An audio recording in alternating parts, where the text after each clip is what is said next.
ঠিক সকাল 11টার সময় আমরা দেখলাম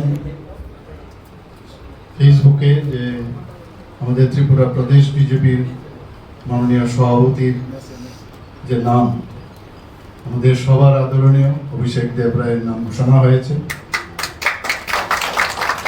এবং আমি তখন এয়ারপোর্টে আসছিলাম, তো সেখান থেকে প্রথমে যে কাজটা করেছি, আমাদের এখন তো প্রাক্তন এখনো বলবো না, কারণ হ্যান্ড ওভার টেক ওভার হয়নি, উনি প্রাক্তন বলেছেন।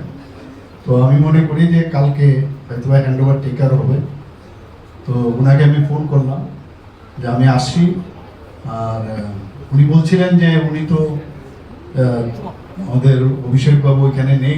আমি তো এটা জানি না, তবে আমি আসছি, আসলে ও যদি আসে এখানে বা থাকে তাহলে আমরা ওনাকে সম্বর্ধনা দেব।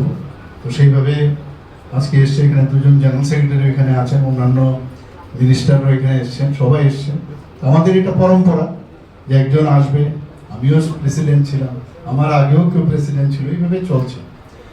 তো এখানে রাজীব বাবু খুব ভালো কাজ করেছেন, এবং আমাদের যখন বিভিন্ন সমস্যার সম্মুখীন আমরা হতে হয়েছে, রাজীব বাবুর নেতৃত্বে আমরা কিন্তু কাজ করেছি। তো সেইভাবে আশা করি যে আগামী দিন আমাদের নতুন যিনি ত্রিপুরা প্রদেশ বিজেপির সভাপতি হয়েছেন,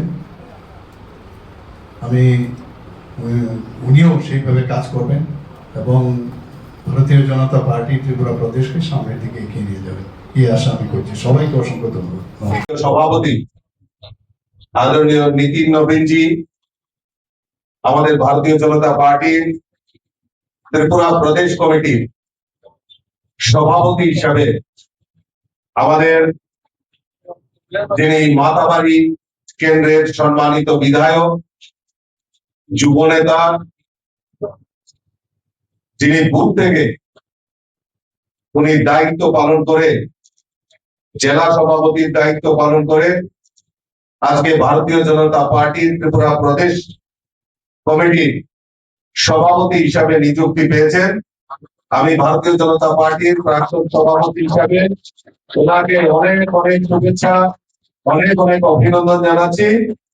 আর ভারতীয় জনতা পার্টির নতুন দায়িত্বে উনি অবতীর্ণ হয়ে আগামী দিন আমাদের এই রাজ্যের সংগঠনকে আরো শক্তিশালী করা এবং সরকার এবং সংগঠনের মধ্যে সমন্বয় করে আমাদের মুখ্যমন্ত্রী যে সংকল্প, যে এক ত্রিপুরা শ্রেষ্ঠ ত্রিপুরা, এই এক ত্রিপুরা শ্রেষ্ঠ ত্রিপুরা করার লক্ষ্যে আমরা সবাই মিলিতভাবে আমরা কাজ করব।